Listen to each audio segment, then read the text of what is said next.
Et par rapport à sa simplicité, moi, ça serait mon go-to si je démarrais aujourd'hui. What's up guys, it's your boy Bill, welcome to my channel. Je voulais faire cette vidéo parce que je sais qu'il y a beaucoup de questions sur le logiciel qu'il faut utiliser au niveau de votre vidéo bouffe ou de votre photo bouffe 360. Et donc, du coup, il y a beaucoup de questions par rapport à ça et je me suis dit pourquoi pas faire une vidéo où un petit peu on compare les logiciels, on voit un petit peu ce que les uns et les autres ils font. On vous montre ce que nous on utilise, ce qu'on a testé et ce qu'on n'a pas testé et ce qu'on pense qu'on va peut-être pouvoir tester par la suite. Donc, si tu veux qu'on envoie d'autres vidéos, comment transporter le vidéo bouffe, comment mettre des vidéos sur un écran, comment le nettoyer, comment changer le moteur, peu importe, je vous ai déjà dit 1 milliard de fois, commentez, commente, comme ça on saura ce que vous voulez et comme ça nous on pourra justement faire des vidéos qui correspondent à ce que toi tu attends derrière ton écran. Maintenant, par rapport à tout ce qui est logiciel, le logiciel c'est très important parce que c'est la partie non visible de ton business qui va te permettre justement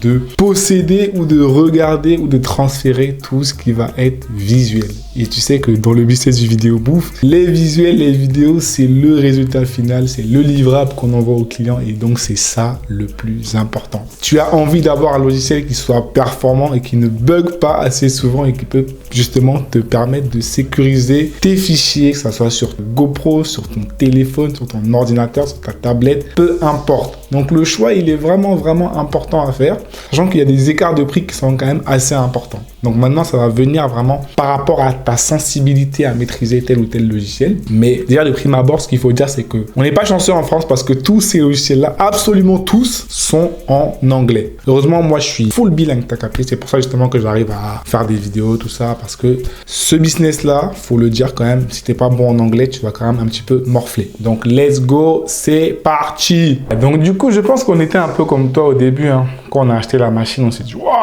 quelques milliers d'euros déjà pour la machine. Qu'est-ce qu'on va faire maintenant? Est-ce qu'au niveau logiciel, est-ce qu'on va encore dépenser autant? On voulait un truc pas cher, on a cherché un petit peu partout. On a vu qu'il y avait des trucs un peu chelous, tout ça. On a dit non, vas-y, on va commencer par un logiciel que tout le monde utilise et que tout le monde trouve super bien, qui s'appelle TouchPix. Voilà, tu as deviné, hein, c'est pas un secret. On a commencé par TouchPix. Donc TouchPix, en fait, ça peut paraître très cher au début comme ça quand on voit le prix, mais on se rend pas compte de ce qu'il y a à l'intérieur. TouchPix, c'est une grosse app qui ne te permet pas seulement de capturer et de mettre un filtre et tout. Il y a aussi une option de partage. Ils ont aussi un serveur qui te permet justement à la fin de l'événement d'envoyer un lien directement à ton client pour que lui puisse avoir toutes les vidéos. Donc en gros, TouchPix, c'est à la fois un logiciel qui te permet justement d'intégrer les filtres aux vidéos, de setup ton événement comme on dit, qui te permet aussi d'avoir toutes les options de partage et vraiment il y a un gros volume d'options. Tu peux envoyer tes vidéos par email, par SMS, par airdrop, par QR code, etc. Sans compter que tu as pas mal d'effets aussi pour les vidéos, des effets boomerang,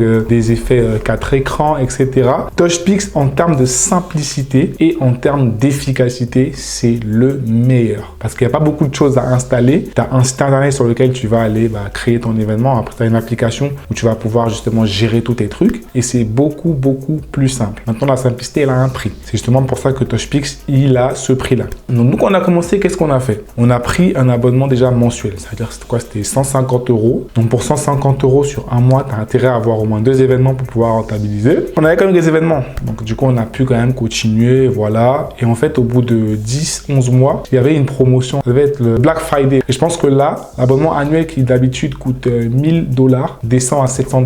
Donc du coup, on a pris l'abonnement annuel. Donc là, on a l'abonnement annuel de TouchPix. Par contre, au fur et à mesure qu'on a avancé sur les événements, on s'est rendu compte que TouchPix, quand il fait un peu noir, quand il n'y a pas beaucoup de lumière, a tendance à mettre vraiment du grain sur les vidéos. Même si tu mets de la lumière autour, ils mettent du grain. Ils mettent du grain et c'était vraiment quelque chose qui était un peu chiant pour nous. Parce que nous, vraiment, on est dans la qualité. On veut vraiment faire du VIP, donc du top au maximum. Donc ça nous a fait réfléchir. On a commencé à avoir un petit peu d'autres logiciels. On a testé l'Humaboot. L'Humaboot, c'est bien aussi et c'est un peu moins cher, sachant que en fait tu vas toujours avoir un côté partage. Parce que l'Humaboot en fait c'est vraiment pour faire les événements, tout ça, mais tu vas avoir aussi l'Humashare, l'application qui permet justement de pouvoir partager les vidéos un peu comme sur TouchPix. Ça fait déjà que tu vas avoir 2 entités, donc c'est un peu moins simple à mettre en place, mais c'est quand même toujours aussi simple. Donc l'Humaboot, c'est beaucoup moins cher, hein, et tu peux justement acheter du cloud pour justement stocker tes visuels là-bas et pareillement envoyer le lien des vidéos directement à ton client. Donc l'Humaboot aussi, c'est très bien. Par contre, on a juste testé, on n'est pas resté dessus. Troisième application qu'on a testé aussi, qu'on a trouvé vraiment très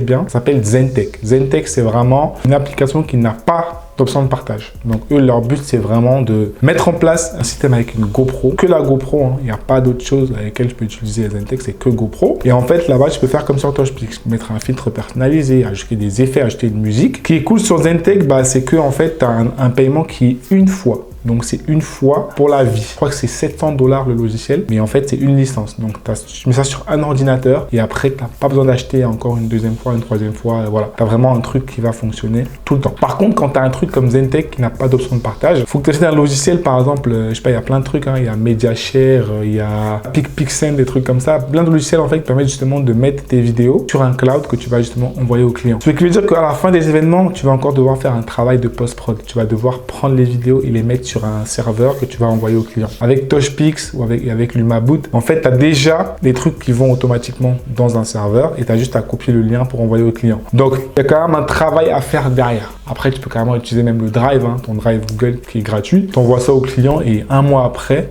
tu supprimes les fichiers sur le Drive et tu continues à envoyer les fichiers au client. Donc, en gros, Zentech, c'est le moins cher pour l'avenir. Par contre, c'est difficile à mettre en place. Il y a des choses à acheter, il y a une GoPro à connecter. Voilà, il faut vraiment être quelqu'un qui est bon dans la technologie pour pouvoir mettre ça en place. Par contre, au niveau résultat, on a vu vraiment que la qualité des vidéos, c'est bien meilleur. Voilà. Donc, du coup, on utilise à la fois TouchPix et Zentech pour le moment. Pour d'autres applications, tu as aussi Snappeak qui apparemment est pratiquement pareil que TouchPix pour moins cher. Donc, il faut aussi regarder un petit peu ça. Après, il y a un RivoSpin aussi. Donc, tu peux vraiment tester pour voir ce que ça donne. Par contre, si vraiment tu aimes bien tout ce qui est simplicité et que vraiment tu as de bonnes lumières, tu peux commencer déjà par TouchPix. Voilà, tu comprends un petit peu comment ça fonctionne. Et une fois que tu as bien compris comment TouchPix fonctionne, tu peux voir ses limites et dire « Ah, est-ce que je ne peux pas changer sur un autre logiciel ?» Donc, on ne va pas forcément écouter ce que je te dis et prendre ça comme information véridique 100%. Il faut quand même que toi, tu puisses tester et pour voir ce qui te sied à toi, ce qui te plaît, ce sur lequel tu es à l'aise. Donc, moi, je te donne juste des indications. Je te dis un petit peu nous ce qu'on a fait, ce qu'on a testé, etc.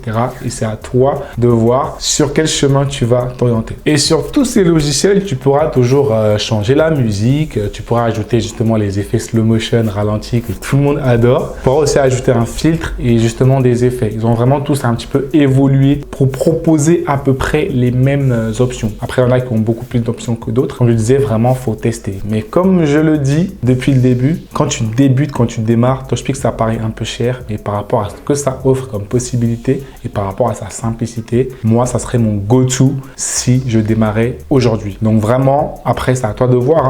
Mais je te dis, tous ces logiciels-là, ils ont des fonctions qui sont à peu près similaires. Il faut vraiment juste que tu vois un petit peu lequel tu peux mettre en place assez rapidement, lequel tu comprends assez rapidement et lequel te permet d'avoir des vidéos de qualité. Après, il y a beaucoup de pièges justement sur TouchPix où ils vont réduire la qualité des vidéos, des choses comme ça. Et si tu ne connais pas bien comment mettre les bons paramètres, tu vas tomber sur des vidéos qui seront pas belles, qui seront pixelisées. C'est pour ça que nous, justement, on te forme là-dessus. Donc, n'hésite pas à envoyer un petit message sur WhatsApp si tu veux en savoir plus. Et il ne faut jamais oublier que la simplicité, elle a un coût. Ça veut dire que tu vas prendre un logiciel, par exemple, qui va être moins cher, mais qui va te casser la tête. Et sache que quand tu es à un événement, le dernier truc que tu as envie d'avoir, c'est des maux de tête ou être confus sur ce que tu dois faire ou pas faire. C'est la raison pour laquelle TouchPix, ils ont bien compris. Et vraiment, leur interface, elle est vraiment user-friendly. C'est vraiment très simple à comprendre quand tu maîtrises un minimum l'anglais. Après, bon, j'ai déjà fait une vidéo sur TouchPix où j'ai traduit un petit peu tous les termes en anglais. Si vraiment tu veux justement encore tout connaître, comme j'ai dit, n'hésite pas à nous envoyer un message. On va mettre en place un coaching 1v1. Comme ça, on t'expliquera vraiment bien tout ce que tu as envie de savoir. Mais ne néglige pas l'aspect vraiment simplicité. Parce que quand il y a un problème sur place à un événement, tu as envie de le régler assez rapidement. Si tu es sur un truc qui est compliqué, tu vas commencer à chercher un peu partout, à réfléchir, etc.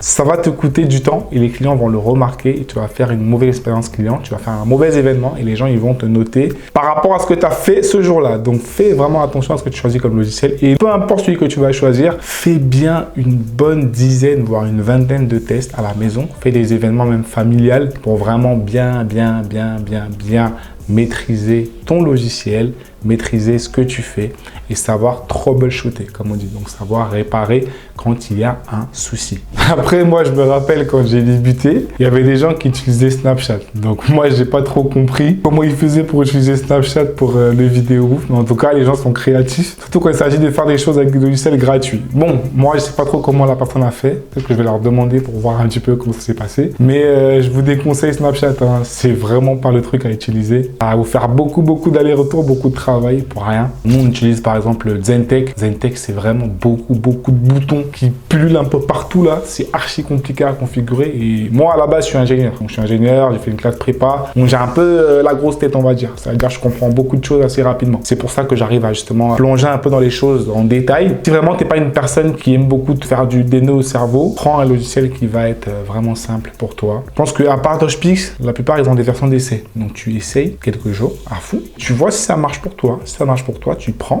Et si tu connais une personne qui utilise Instagram ou Facebook ou TikTok ou Snapchat pour faire les vidéos, pour le vidéo bouffe, pardon, envoie-lui un message, envoie-lui notre Instagram parce que nous, vraiment, on a envie que vous fassiez les choses bien, de manière carrée pour que les clients, justement, ils soient contents et que vous continuez à avoir une bonne base de clients. Donc, franchement, ne faites pas ça et contactez-nous pour avoir la bonne manière de faire. Et puis, comme je dis souvent, lancer un business, c'est un investissement. Et un investissement, il faut en prendre soin. Il faut le nourrir, il faut l'arroser, il faut évoluer, il faut l'entretenir, il faut faire des recherches, il faut rester à jour. Tu ne peux pas acheter la machine et croire que c'est fini. La machine, c'est que dalle. Il y a plein de gens qui nous ont déjà envoyé des messages, qui ont des événements. Dans 2 jours, ils sont en panique, ils ne savent pas quoi faire parce qu'ils pensaient qu'avoir la machine, ça suffisait. Mais il y a plein de gens qui sont amateurs dans ce business-là et qui viennent justement salir un petit peu la réputation du vidéo bouffe, qui font des événements catastrophiques. Il y en a même un, on m'a dit, il a installé tout le matériel. Il est arrivé à l'heure. Hein. Il a tout installé. Il n'a rien